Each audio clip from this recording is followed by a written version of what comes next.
মানবতাবিরোধী অপরাধ মামলায় শেখ হাসিনা সহ ৩ জনের বিরুদ্ধে অভিযোগ গঠনের বিষয়ে বিস্তারিত জানাতে আন্তর্জাতিক অপরাধ ট্রাইব্যুনালে আছেন সহকর্মী আফজাল হোসেন।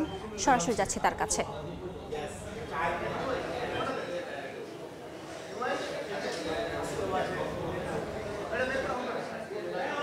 আফজাল, জুলাই আগস্টের হত্যাযজ্ঞের মামলায় দায় স্বীকার করেছেন সাবেক পুলিশ মহাপরিদর্শক চৌধুরী আব্দুল আল মামুন। আজকে যখন অভিযোগ গঠনের আদেশ দিচ্ছিলেন, আদেশের ঠিক শেষ পর্যায়ে এসে নিয়ম অনুযায়ী বিচারপতিরা চৌধুরী আব্দুল আল মামুনকে জিজ্ঞাসা করেন তার বিরুদ্ধে যে অভিযোগগুলো আনা হয়েছে সেটি তিনি স্বীকার করেন কিনা।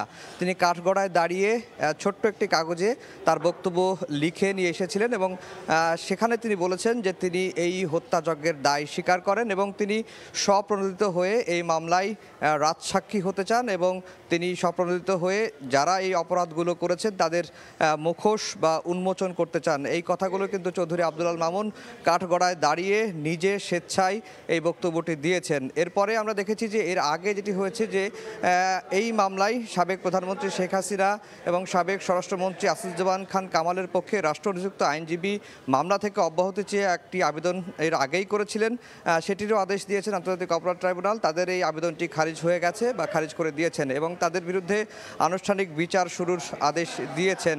এখন যেটি হবে যে এখন সাক্ষ্য গ্রহণের একটি তারিখ ধার্য হবে এবং এর আগে ওপেনিং স্টেটমেন্ট বা সূচনা বক্তব্যের একটি প্রক্রিয়া রয়েছে। যদিও সাক্ষ্য গ্রহণ শুরুর আগের যে প্রক্রিয়া সেটি শুরু করার আগে ডিফেন্স পক্ষ অর্থাৎ আসামি পক্ষকে আইন অনুযায়ী 21 দিন সময় দিতে হবে, সেই সময়টি ট্রাইব্যুনাল দেবেন।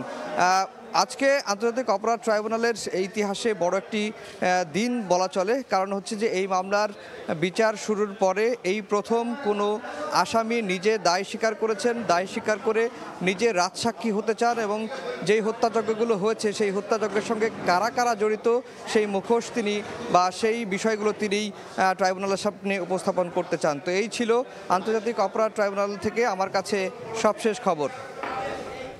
যুক্ত ছিলাম আন্তর্জাতিক অপরাধ ট্রাইব্যুনাল থেকে।